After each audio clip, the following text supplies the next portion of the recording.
లోకం అంతా కూడా ఆనందంతో పొంగిపోతుందన్నమాట సీతారాముల కళ్యాణం జరగగానే. ఆకాశం నుండి పూలు కురుస్తాయి, దేవదుందుబులు మ్రోగుతాయి, అప్సరసలు నాట్యం చేస్తారు, గంధర్వులు గానం చేస్తారు. విశ్వం మొత్తం కూడా ఆనందపడుతుంది అనమాట సీతారాముల కళ్యాణం జరగడం వల్ల. ఋషులు వేద మంత్రాలతో వాళ్ళని స్తుతిస్తూ కీర్తిస్తూ నమస్కారం చేసుకుంటారు అనమాట.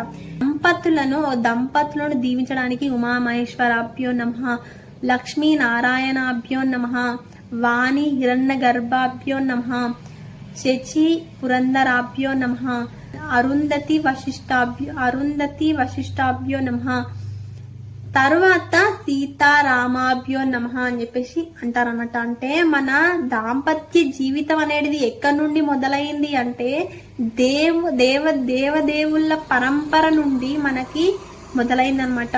మనకి ఎవరు ఆదర్శము దాంపత్యానికి అంటే సీతారాముల ఆదర్శం అనమాట.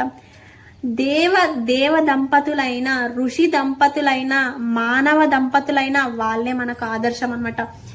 మా మానవ దంపతులు అంటే నలుడు, దమయంతి వీళ్ళందరూ ఉన్నప్పటికీ కూడా సీతారాములే మనకి మానవ దంపతులకి ఆదర్శం అన్నమాట.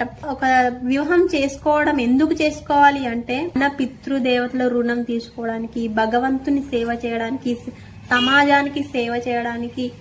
మా ఒక గృహస్థు మీదనే సన్యాసి ఇంకా ఎవరైనా కూడా ఆధారపడి బ్రతుకుతారన్నమాట. వాళ్ళందరి సేవ చేసుకోవడానికి, మళ్ళీ మనం ధర్మంగా బ్రతికి మనం తరించడానికి, మనం ఉత్తమ గతులు పొందడానికి వివాహం చేసుకోవాలన్నమాట.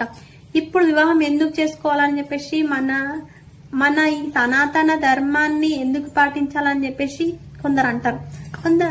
అంటే ఇప్పుడు మన వివాహం చేసుకోకపోతే మనకి పశువులకి తేడా ఉండదు కదా. పశువులు బ్రతికినట్టే మనము బ్రతికితే మనము ఉత్తమ గతులు ఏ విధంగా పొందుతాం? మనం ఇంకొక పశువులాగా పుడతాం అనమాట తర్వాత జన్మలో. అందుకని మనము ఉత్తమ గతులు పొందడానికి, మనం ఇవన్నీ చేయడానికి మనం వివాహం చేసుకోవాలన్నమాట.